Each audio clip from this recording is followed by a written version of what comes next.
Buenas noches.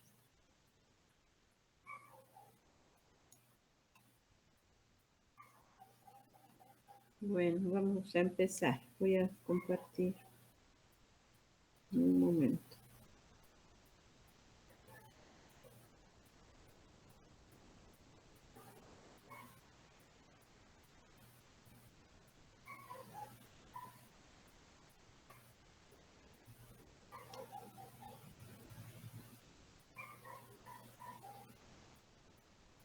Hoy vamos a avanzar hepatitis crónica, vamos a terminar lo que son las enfermedades crónicas metabólicas del hígado y vamos a empezar el daño hepático por alcohol. Entonces voy a compartir.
Muy bien.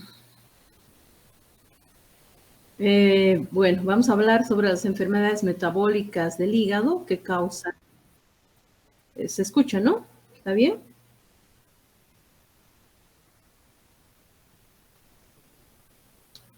Causan enfermedad hepática crónica y entre ellas tenemos a la enfermedad de Wilson, que también se denomina como degeneración hepatolenticular, la hemocromatosis y el déficit de alfa-1 antitripsina. En la enfermedad de Wilson existe un trastorno hereditario del metabolismo del cobre. El cobre no se va a excretar adecuadamente y se va a acumular principalmente en el hígado. Es un trastorno que se transmite de forma autosómica recesiva y se manifiesta entre los 12 y 25 años de edad. Es un poco más frecuente en varones y la prevalencia mundial es de 1 en 30,000 personas. Puede acumularse este cobre a nivel del hígado, causando hepatomegalia, ictericia, puede llegar a producir una hepatitis crónica y cirrosis. También se puede acumular a nivel neurológico, provocando un síndrome parkinsoniano. Característicamente es un signo patognomónico el hecho de que el cobre se acumule alrededor de la córnea y forme el anillo de Kaiser-Fleischer, que se ve con la lámpara de hendidura. Entonces el oftalmólogo es quien nos va a decir si ese paciente tiene el anillo de Kaiser-Fleischer como un signo patognomónico de la enfermedad de Wilson. Puede provocar anemia hemolítica, puede provocar también trastornos como una diabetes, pero es raro, 12%, trastornos psiquiátricos en un 10%, trastornos renales en un 1%. Si provoca problemas a nivel neurológico, se van a manifestar como bradiquinesia, rigidez, alteración cognitiva, pueden tener ataxia, disquinesia, disartria, trastornos de la personalidad. El anillo de Kaiser-Fleischer, un anillo medio verde que se ve alrededor de la córnea. En el hígado, cirrosis, insuficiencia hepática aguda, hepatitis crónica. El síndrome de Fanconi, nefrolitiasis puede estar asociado con este acúmulo de cobre a nivel renal. Puede haber osteopenia, osteoporosis y condrocalcinosis. Las transaminasas pueden estar normales o algo aumentadas. ¿Y cómo se hace el diagnóstico? Solicitando determinación de ceruloplasmina plasmática, que va a tener valores menores a 20 miligramos por decilitro. Y también podemos hacer determinación de cobre sérico, que va a estar aumentado hasta 50 microgramos por decilitro. Lo normal es de 5 a 12. Y también va a haber cobre a nivel urinario. Va a haber una elevación de este cobre que se va a eliminar por orina. Puede estar superior a 1000 microgramos en 24 horas.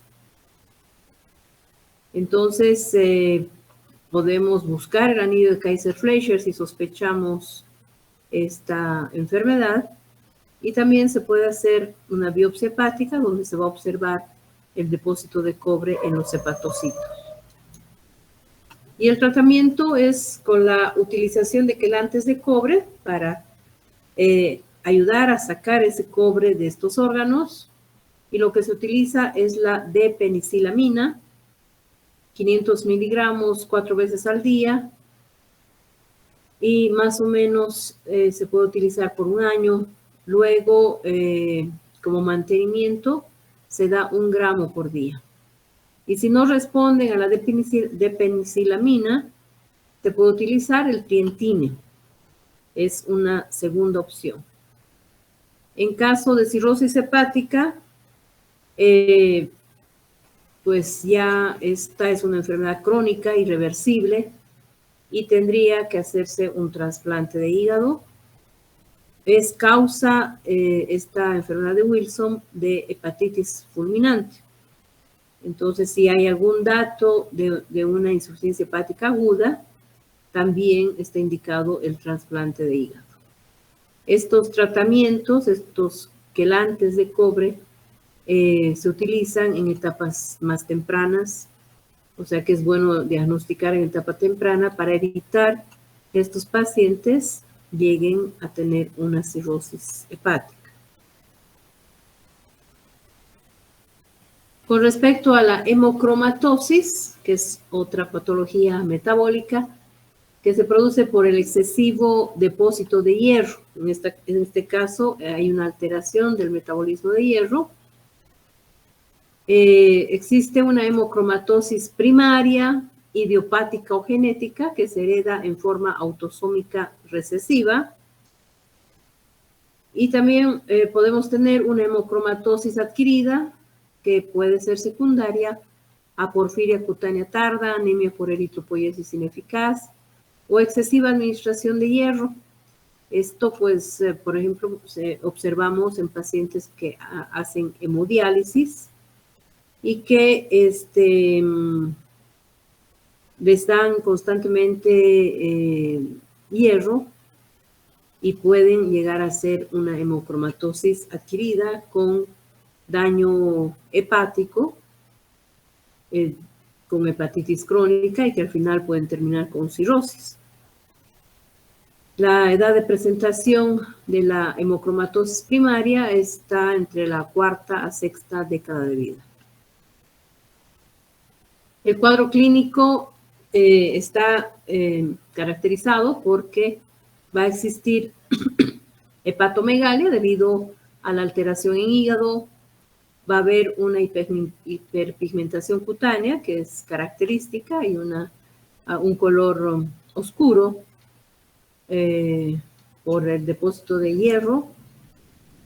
Y también aparecen o hay manifestación de diabetes.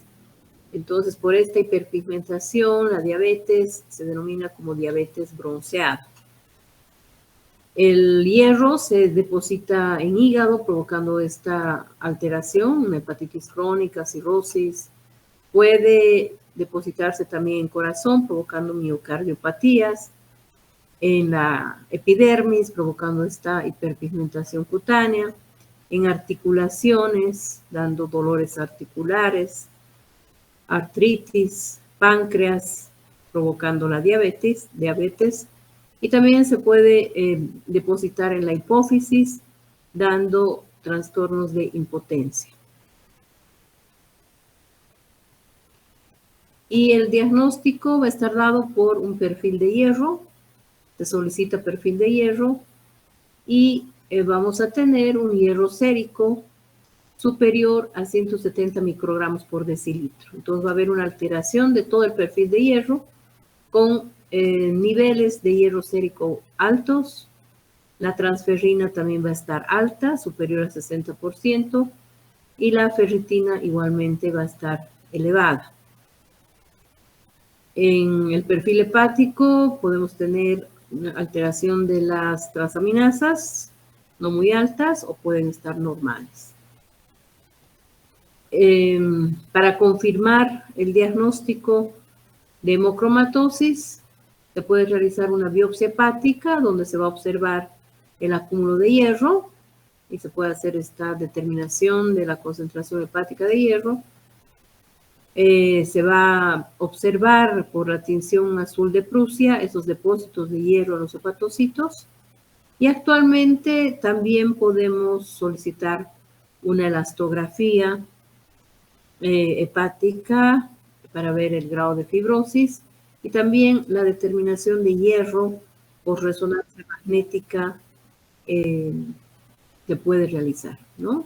Entonces, por una resonancia magnética se puede solicitar que midan el grado de hierro en el hígado y también pueden detectar a nivel del páncreas una resonancia magnética nuclear de abdomen para determinar el hierro en estos órganos. Es útil. O hacer una biopsia hepática. Con eso se confirma el diagnóstico y el tratamiento consiste en realizar sangrías.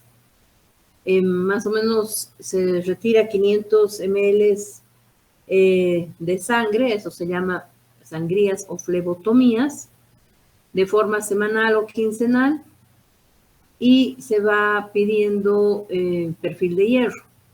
Entonces se determina la ferritina y todos estos niveles que hemos visto que están altos y se realizan las flebotomías hasta lograr que se normalicen estos niveles de ferritina, de transferrina, del hierro sérico.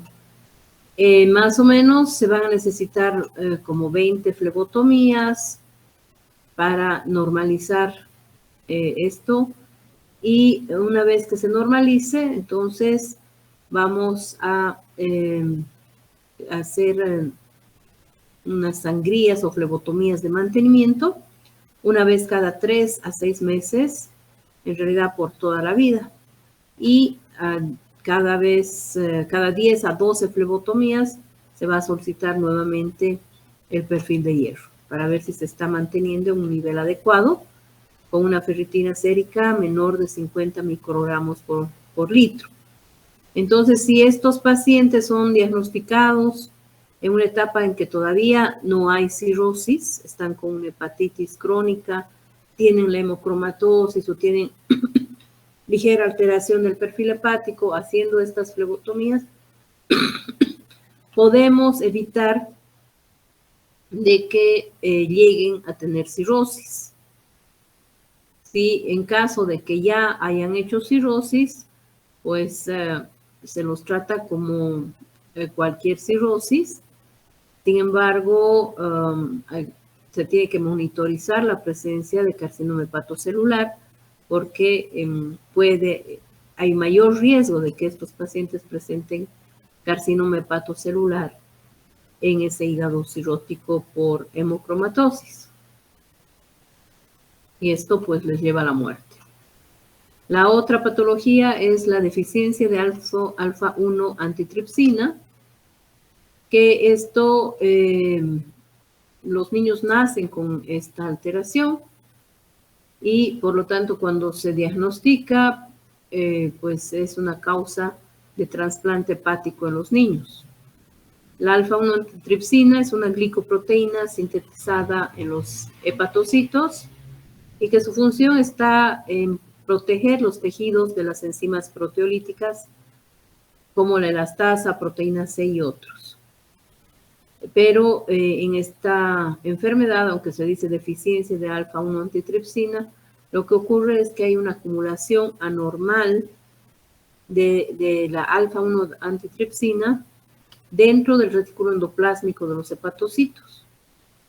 Hay un acúmulo en los hepatocitos entonces, y esto va a causar hepatitis aguda, y también puede ser de que vivan asintomáticos, que no se den cuenta porque no tienen ninguna alteración clínica ni laboratorial, y en la edad adulta podríamos directamente detectar datos de cirrosis, y si ese paciente tiene cirrosis, tiene enfisema pulmonar, tendríamos que investigar si no tiene como causa de la cirrosis un déficit de alfa-1 antitripsina. Y también tiene gran riesgo de presentar cáncer en ese hígado con cirrosis. ¿Y cómo se diagnostica? Realizando una determinación de alfa-1 antitripsina, que va a estar esto sérica, ¿no? Es una determinación sérica, y que esto va a estar disminuido. Y también se puede hacer una biopsia hepática, donde se va a observar por una tinción del ácido periódico de Schiff los gránulos de color rojo cereza dentro de los hepatocitos, que corresponden a cúmulos de alfa-1 antitripsina que están dentro de los hepatocitos, dentro del sistema retículo endotelial de los hepatocitos, y con esto se confirma esta patología. Y también el tratamiento, básicamente, o el único tratamiento es el trasplante de hígado. ¿Tienen alguna pregunta?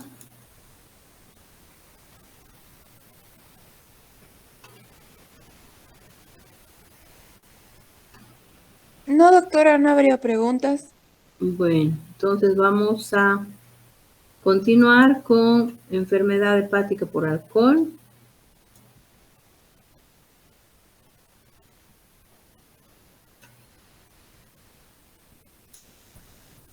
Aquí, bueno, vamos a ver que el consumo crónico de alcohol nos lleva a 3 patologías principales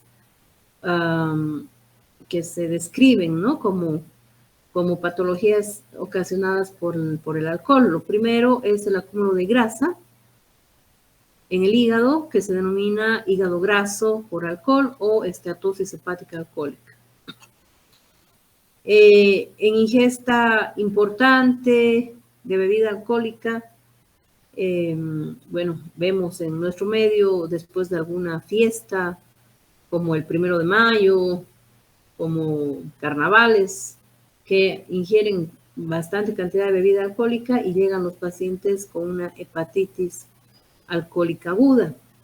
También se refiere que existe una hepatitis alcohólica crónica por el uso crónico de bebida alcohólica. La cirrosis hepática alcohólica es la otra patología donde ya tenemos un daño crónico irreversible del hígado, con fibrosis, con necrosis, nódulos de regeneración. Entonces, la enfermedad hepática alcohólica es la 4ª causa más importante de muerte y es más frecuente pues, en varones de 25 a 64 años que residen en áreas urbanas en Estados Unidos. Esto porque se ve de que el varón consume más bebida alcohólica que la mujer, pero actualmente pues vamos a actualizar este dato. Quizás está diferente o está casi igual entre varones y mujeres. En el siglo XVIII fue Laennec quien describió esta patología en una necropsia de un paciente alcohólico, y por eso es que la cirrosis por alcohol se denomina cirrosis de Laennec. ¿Y cómo o cuánto de bebida alcohólica va a producir lesión en el hígado? Te dice que la ingesta diaria de bebida alcohólica en el varón entre 40 y 80 gramos va a llevar a daño hepático. Y en la mujer es menos la proporción, entre 20 a 40 gramos que consuma al día durante 10 a 12 años puede llevar a daño hepático. Esto también depende del tipo de bebida alcohólica. Los destilados pues producen más daño, pero también hay factores genéticos que influyen y hay algunos otros factores que vamos a ver en un momento, como la nutrición, la edad, y luego hay una variabilidad individual en cuanto a la presencia de lesión hepática por alcohol. No todos los que consuman abundante cantidad de bebida alcohólica van a tener daño hepático. Hay una variabilidad individual.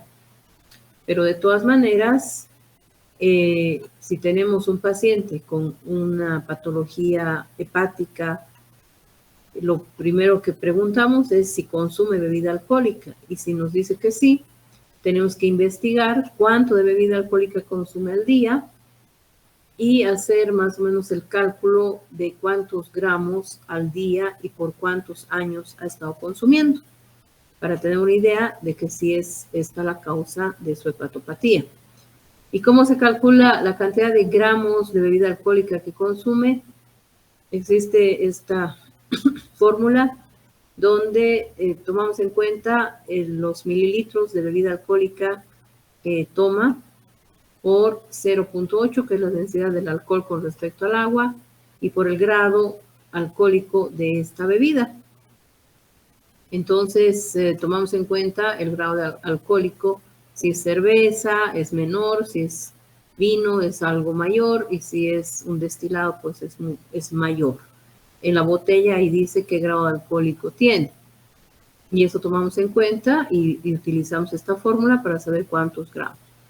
Pero más o menos a grosso modo, también podemos decir que 1 litro de vino más o menos tiene 80 gramos de alcohol. Y 2 litros de cerveza van a tener también los 80 gramos de alcohol. Y un vaso de destilado va a tener los 80 gramos de alcohol. Entonces, preguntamos qué es lo que consume, si es un destilado, si es cerveza, si es vino, y qué cantidad, si un vaso, si 1 litro, una botella, 2 botellas. Y de acuerdo a eso, a grosso modo, podemos también darnos cuenta si esta es la causa de su hepatopatía. Entonces, existen diferencias en la susceptibilidad al daño por alcohol, por el estado nutricional, por una reacción individual a agentes tóxicos o infecciosos y factores genéticos.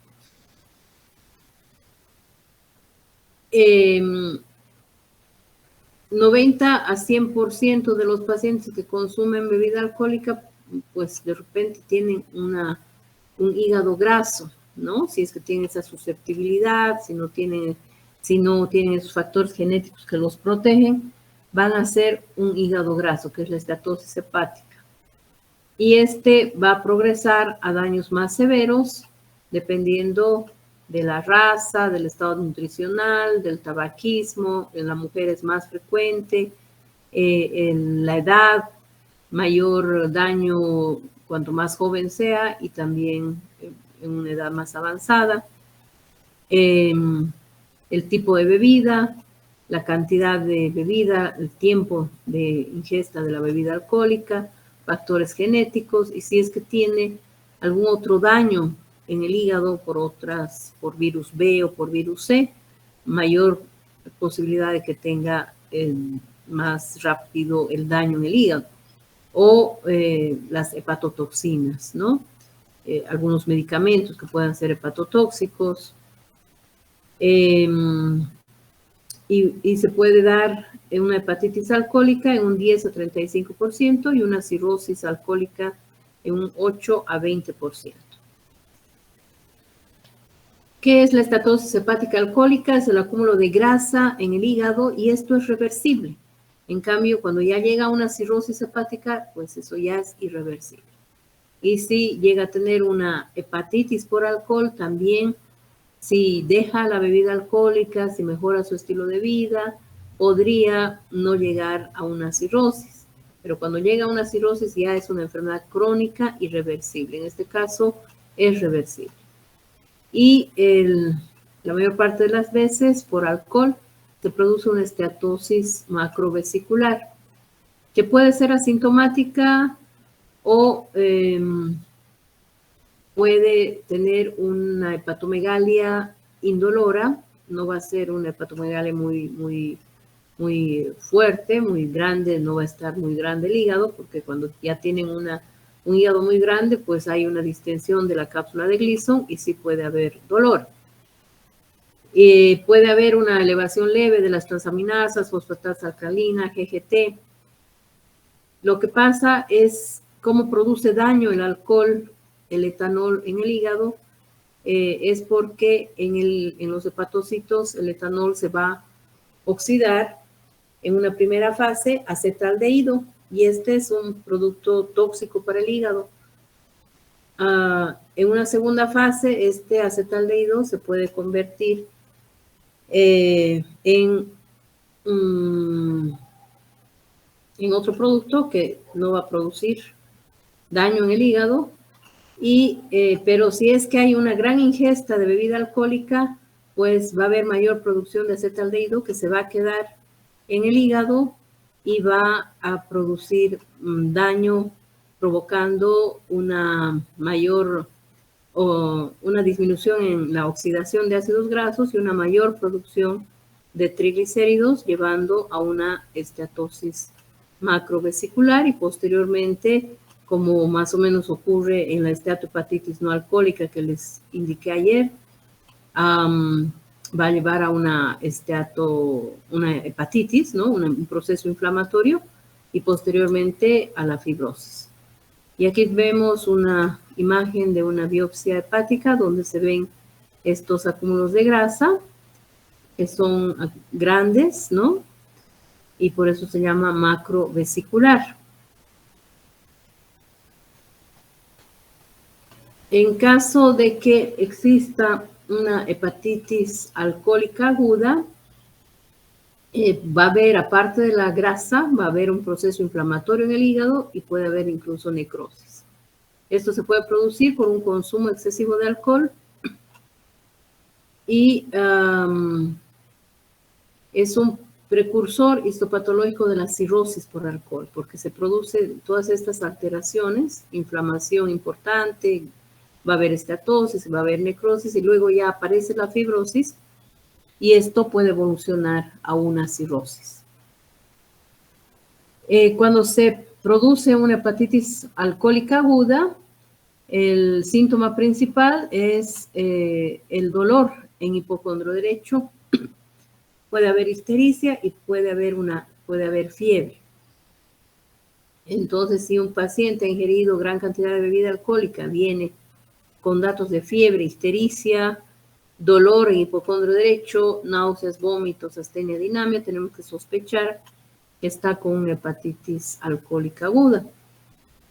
Va a tener una hepatomegalia dolorosa y va a tener ya algunos estigmas de consumo de bebida alcohólica, como son la hipertrofia parotídea, la lengua plana, depapilada y también alteraciones de neuritis periférica, porque también va a tener una depresión de tiamina, ¿no? De vitamina B1, B2.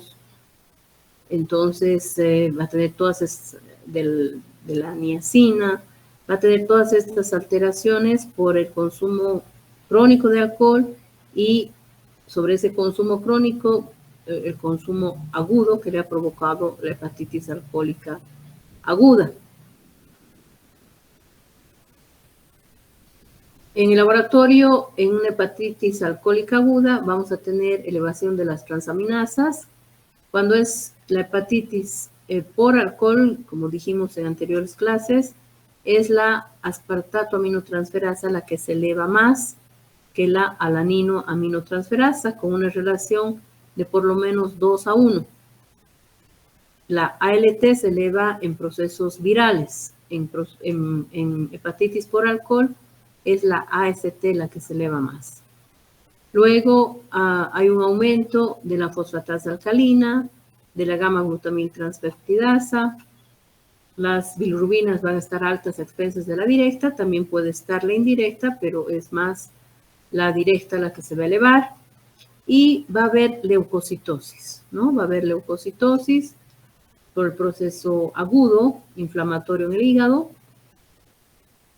Y luego podemos hacer determinación de la citoqueratina 18, que en realidad aquí creo que no hacen. No he pedido este laboratorio porque no he visto de que hagan en ningún lado, pero en otros países pues sí los hacen, y este es un biomarcador plasmático que nos indica de que hay necrosis y de que va a haber luego una fibrosis en el hígado. Y esto va a orientarnos a que se trata de una hepatitis por alcohol. La determinación de citoqueratina 18. En la histopatología vamos a tener una lesión de la zona 3, centro lobulillar. Esa es la característica también del daño por alcohol, que compromete la zona 3 del acino. Y va a haber acumulación de la grasa, o sea, va a haber esta esteatosis, ¿no? Aquí vemos el hígado graso, las macrovacuolas de grasa. También vamos a tener los cuerpos hialinos de Mallory. Va a haber proceso inflamatorio con células de inflamación, y puede haber fibrosis en la zona 3 perivenular y pericelular. Podemos utilizar estos índices pronósticos para la hepatitis aguda, que también los tenemos en internet, y pues se busca como índice o función discriminativa de Madrid, y se utiliza estas fórmulas, se ponen los datos, o el índice de Madrid modificado, donde si nos sale con un nivel mayor a 32, significa que es una hepatitis por alcohol grave. Si hay un nivel menor a 32, es una hepatitis por alcohol leve a moderada. Y el MEL también es otra fórmula para ver el grado de daño hepático, de insuficiencia hepática. Y si pasa de 25, 30 el MEL, ya hay que pensar que ese paciente va a necesitar un trasplante de hígado. El índice ABI es otro índice para determinar el pronóstico. ¿Y cuál es el tratamiento? Lo más importante, pues la abstinencia alcohólica, que no tenga más contacto con bebida alcohólica, esto, si es una hepatitis aguda, y si es una hepatitis aguda moderada, grave, tiene que ser hospitalizado el paciente para valorar su evolución, evaluar la función renal, y si está con mucha náusea, vómito, se pone una sonda. Si es que tolera la vía oral, pues se le da nomás por vía oral una dieta con bastante con proteína de más o menos un valor de 1.2 a 1.5 gramos por kilogramo de peso, 35 a 40 kilocalorías por kilogramo al día, de forma fraccionada, y principalmente con colación nocturna. En pacientes con hepatopatía, la colación nocturna ayuda bastante a que mejoren. Hay varios estudios que han demostrado que la evolución de estos pacientes es mejor si es que se les da curación nocturna. Evita problemas de hipoglicemia, porque en estos casos la alteración hepática aguda en una hepatitis por alcohol aguda o en una cirrosis hepática, donde existe una falla hepática aguda o es una cirrosis descompensada también, sin precisamente una falla hepática aguda, estos pacientes pueden hacer hipoglicemias, ¿no? Porque hay una insuficiencia hepática, hay una alteración de toda la función hepática y también en el hígado hay gluconeogénesis y glucogenólisis. Entonces puede haber un déficit de glucosa y por lo tanto al darle una colación nocturna evita que haga una hipoglicemia. Darle un buen desayuno también ayuda y luego el resto del día pues se le tiene que dar esa cantidad de proteínas y esa cantidad de calorías. Para el déficit de vitamina D por la ingesta de alcohol se le administra tiamina, se le administra ácido fólico y benzodiazepina podría administrarse si es que no tiene una falla hepática aguda, porque tampoco es bueno si está con una insuficiencia hepática manifiesta darle benzodiazepinas porque puede hacer una encefalopatía hepática.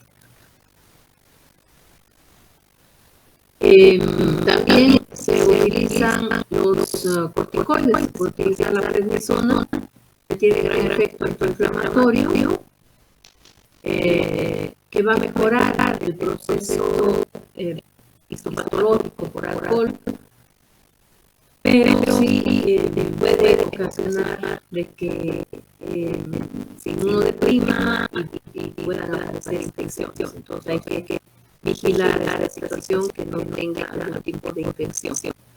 Entonces se da prednisona y también se puede dar N-acetilcisteína, igual para el daño por acetaminofén. La N-acetilcisteína también puede mejorar el metabolismo dentro del hígado y va a disminuir el proceso inflamatorio. Se puede utilizar la pentoxifilina, 400 miligramos cada 8 horas, por 2 o 3 meses, hasta que la bilirrubina baje de 5 miligramos por decilitro. Y otro medicamento que tiene efectos contra la fibrosis en el hígado está la colchicina, que se podría dar un comprimido cada día y luego se suspende de lunes a viernes, se suspende sábado domingo y nuevamente se da de lunes a viernes. Esto para evitar que se haga la diarrea, ¿no? Para evitar que tenga diarrea el paciente. Puede utilizarla, no se ha comprobado que tenga una unidad del 90% o excelente, pero puede servir para evitar la fibrosis. En etapa aguda, entonces, en una hepatitis por alcohol, el utilizar la prednisona, si no hay buena respuesta, se agrega la necesidad N-acetilcisteína y también se puede utilizar la pentoxifilina. El síndrome de Sierra es una enfermedad rara, tipo de hepatitis alcohólica, en la que la tensión histológica es crítica y las hepatitis alcohólicas se asocian a una esclerosis mayor, masiva, o anemia hemolítica y epidemia, ¿no? Entonces, algo un poco más grave.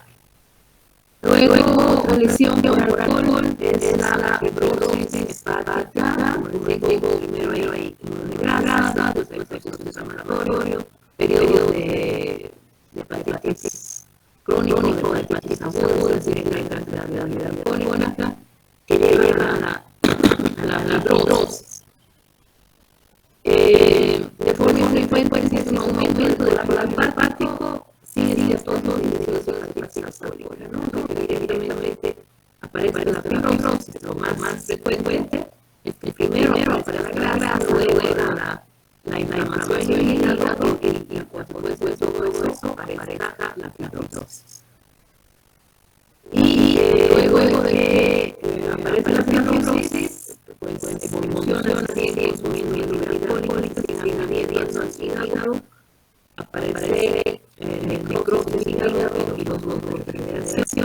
que ya se considera una cirrosis.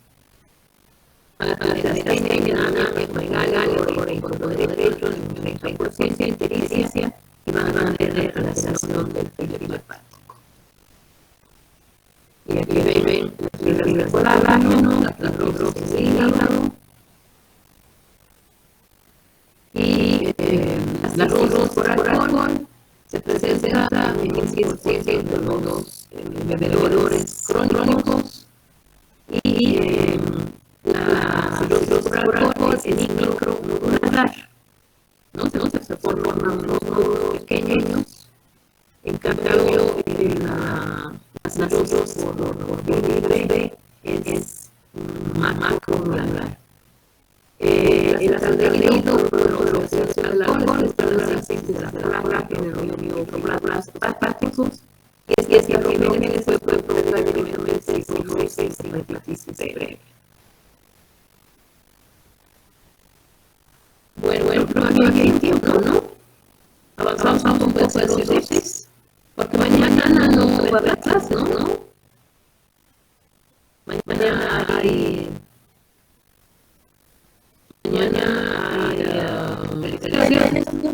el examen de la foto, ¿no? Sí. Yo creo que no vamos a pasar clases. Entonces, mañana no va a haber clases. Directamente el lunes, yo creo que termino las clases el martes. Probablemente el martes. Entonces, avanzaremos un poco, faltan todavía 15 minutos. Esa va a terminar en la anterior diapositiva, pero avanzaremos un poco las cirrosis hepáticas donde hablamos, para que el lunes terminamos cirrosis y empiece a clases. Bueno. Está bien, doctora. Bueno, con respecto a la cirrosis hepática, entonces es un proceso difuso, caracterizado por fibrosis y conversión de la arquitectura hepática normal en nódulos estructuralmente anormales, eso es lo que es la OMS, y estos nódulos son llamados nódulos de regeneración. Va a haber necrosis en el parénquima hepático, va a haber fibrosis, estos nódulos de regeneración, y shunts arteriovenosos. Y puede ser una cirrosis macronodular, con nódulos de más de 3 centímetros. Esto les digo es más frecuente en la cirrosis por virus B.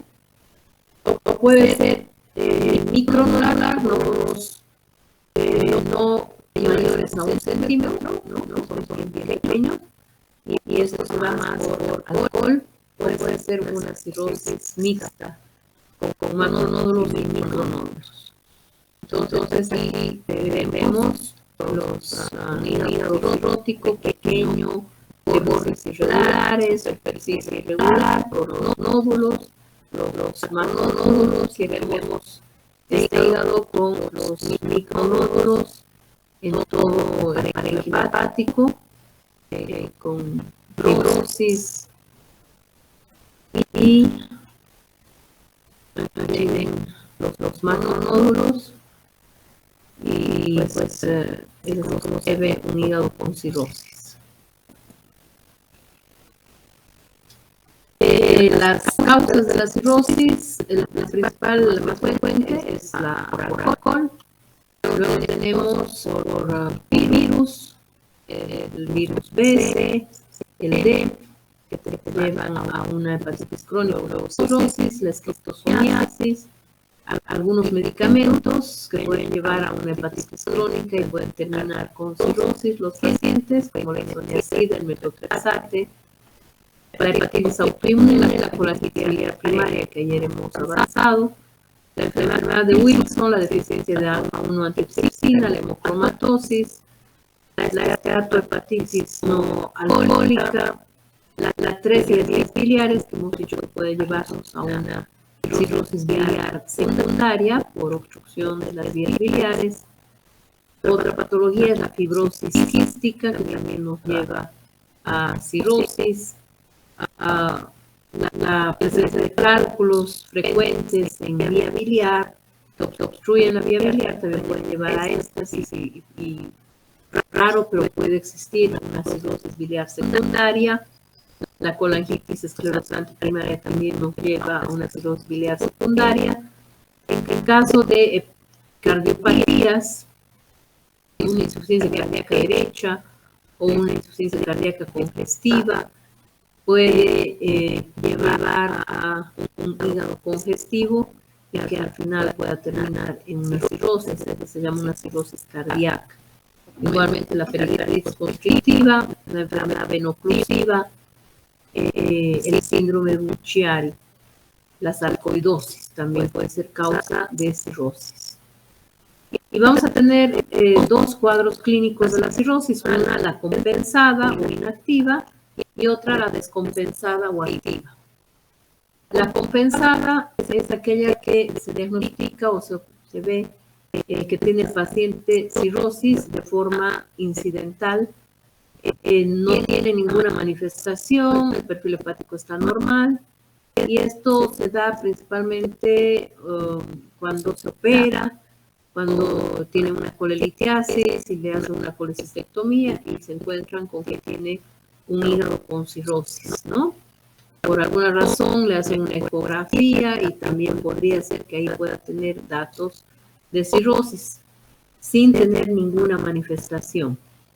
¿Y esto por qué? Porque está con una cirrosis compensada.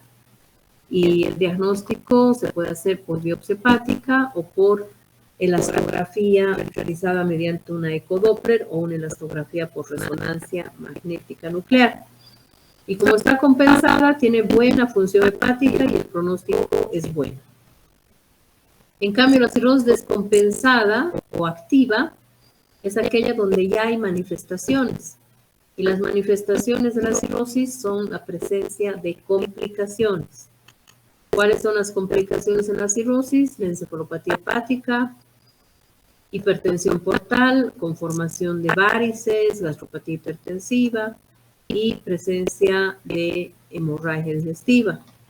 Luego, la retención de líquidos en forma de ascitis o edema de miembros inferiores, el síndrome hepatorrenal y la infección a nivel del líquido de ascitis que se denomina peritonitis bacteriana espontánea. Entre los hallazgos físicos en un paciente con cirrosis, con una hepatopatía crónica ya en fase de cirrosis, podemos tener ictericia, va a tener un aliento típico que se denomina fetor hepaticus, que lo van a probablemente ver en la práctica en pacientes descompensados con cirrosis y con encefalopatía hepática, es más frecuente en ellos. El aliento típico que se denomina fetor hepaticus. Luego, hiperpigmentación cutánea, va a tener alteraciones de coagulación y por lo tanto puede tener lesiones purpúricas en la piel, que tienen trombocitopenia también. Pueden tener equimosis, pueden tener gingivorragias frecuentes. Bueno, al examen físico también va a haber disminución del vello axilar pubiano, ginecomastia, atrofia testicular e impotencia sexual, porque tienen hiperestrogenismo, ¿no? Los varones tienen mayor producción de estrógenos, entonces se manifiesta con esta disminución del vello axilar pubiano, ginecomastia, atrofia testicular e impotencia sexual. Si es una hepatopatía por alcohol, van a tener esta hipertrofia parotídea, que no se sabe exactamente cuál es la causa para que aparezca, pero sí es una manifestación al examen físico que tenemos que buscar. Las telangiectasis en cara, los nevos arañas que son más frecuentes a nivel del tórax anterior, la circulación colateral en abdomen, tienen presión baja porque tienen una alteración de la hemodinamia, ¿no? Tienen esta tendencia, estos pacientes, por más que no tengan una hemorragia digestiva, manejan presiones de 80 sobre 50, sobre 60, pero si no tienen taquicardia, pues no se trata de una hemorragia. Además, tenemos que hacer anamnesis, tenemos que hacer tacto rectal para verificar si no está con hemorragia digestiva. Luego pueden tener ascitis, edema de miembros inferiores si es que hay retención de líquidos. Y si tienen ascitis, por ese aumento de la presión intraabdominal, pues tienen tendencia a hacer hernias. Entonces podemos observar hernia umbilical o hernias inguinales. La palma hepática característica, que se caracteriza por eritema palmar e hipotrofia tenar e hipotenar. Tienen la palma de la mano plana y con el eritema palmar, que vamos a ver en un momento. Si es una cirrosis descompensada, vamos a tener el perfil hepático alterado y vamos a tener bisitopenia con anemia, trombocitopenia, o podemos tener pancitopenia con todas las células sanguíneas periféricas disminuidas, ¿no? Glóbulos blancos bajos, plaquetas bajas y glóbulos rojos bajos. Esto por la hipertensión portal. Por la hipertensión portal, estos pacientes tienen esplenomegalia. Y al tener esplenomegalia, en ese vaso van a estar secuestradas estas células. A eso se llama hiperesplenismo. Y en sangre periférica van a tener esta pancitopenia o pueden tener bisitopenia. Nada más dos de estos disminuidos. Eso hay que tomar en cuenta, que esta es una manifestación de hipertensión portal por esplenomegalia. Y la hipertensión portal se manifiesta con esplenomegalia y puede haber esta alteración. Entonces, a estos pacientes no se los manda pues al hematólogo para que les haga un estudio de médula ósea, digamos, ¿no? Directamente pues vamos a saber de que esto es consecuencia de la hipertensión portal. Luego, como tienen datos de insuficiencia hepática, se va a alterar la coagulación de la sangre, se va a prolongar el tiempo de protrombina. No produce el hígado la protrombina y por lo tanto vamos a tener alteraciones de coagulación. El colesterol va a estar bajo, igualmente por la insuficiencia hepática. Van a tener hiponatremia dilucional si es que están con retención de líquido.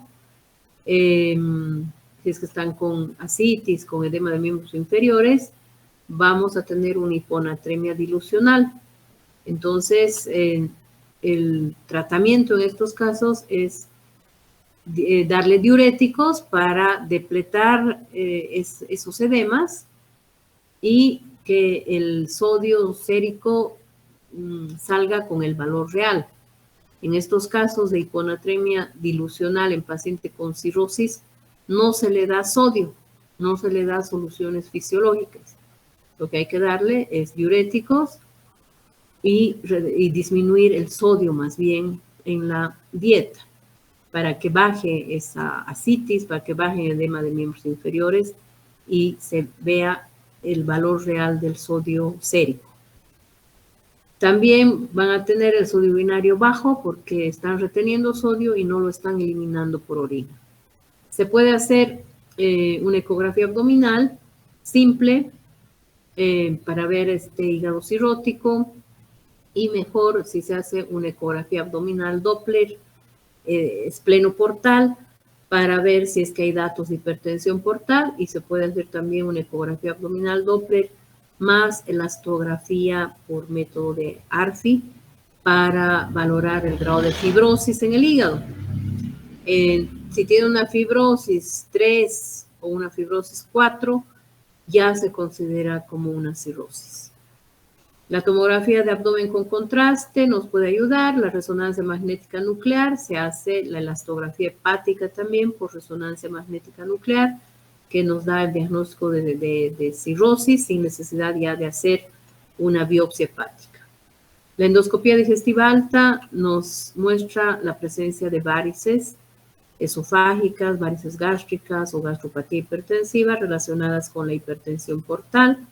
Y la laparoscopía nos puede ser útil para ver directamente el hígado, ver los nódulos, el tamaño, el aspecto y tomar biopsia hepática dirigida.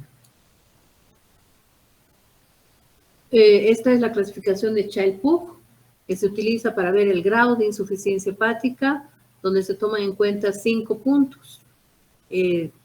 2 que son clínicos, la citis, la encefalopatía hepática, y 3 que son laboratoriales. Tomamos en cuenta los niveles, ¿no?, en los que se encuentran, y si no hay ascitis, se considera 1 punto, si es leve, 2 puntos, y si es moderada o grave, 3 puntos. Si no hay encefalopatía hepática, 1 punto, si hay una encefalopatía hepática de grado 1, grado 2, 2 puntos, y si es grado 3, grado 4, 3 puntos. La bilirrubina menor a 2, 1 punto, de 2 a 3, 2 puntos, mayor a 3, 3 puntos. La albúmina, si es mayor a 3.5, 1 punto. Si está entre 2.8 y 3.5, se está disminuida, 2 puntos. Y si está muy disminuida la albúmina, a menos de 2.8, son 3 puntos. Y el tiempo de protrombina, si está en un nivel mayor al 60%, es 1 punto. O si está entre 40 y 60 puntos, está el tiempo de protrombina en esos niveles, son 2 puntos. Y si está muy prolongado, es 3 puntos. Entonces, si suman de 5 a 6 puntos, es grado A, de 7 a 9 puntos es grado B, y de 10 a 15 puntos es grado C. Peor pronóstico, el grado C, porque tiene más alteraciones, ¿no? Puede presentar en cualquier momento falla hepática, puede presentar encefalopatía hepática, síndrome hepatorrenal, peritonitis bacteriana espontánea, y fallecer el paciente con una insuficiencia hepática grado C. En cambio, el grado A tiene mejor pronóstico, y si controla, si es que es por alcohol y deja de tomar alcohol, puede estar estable todavía varios años. Y el grado B tiene un riesgo moderado. Si es que requieren un proceso quirúrgico, una colecistectomía, una cirugía de hernia, por ejemplo, si es grado A, pues se operan sin mayor problema. Y si es grado B, con cierto riesgo, pero también los operan. Si es grado C, pues es muy complicado.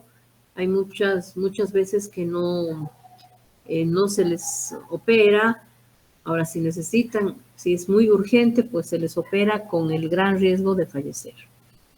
Para eso nos sirve también el determinar la clasificación de Child-Pugh, el grado de insuficiencia hepática, para indicar a la familia cuál es su pronóstico, qué es lo que se puede esperar a corto plazo y si se puede o no se puede realizar algún proceso intervencionista en ellos.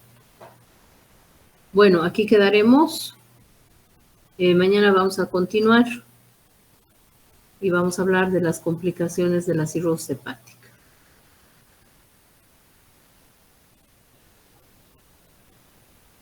Está bien, doctora. Continuaríamos el lunes, ¿no?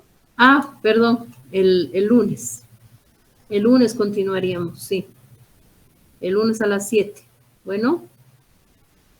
Está bien, doctora. Hasta el lunes. Que les vaya bien. Buenas noches. Chao, chao.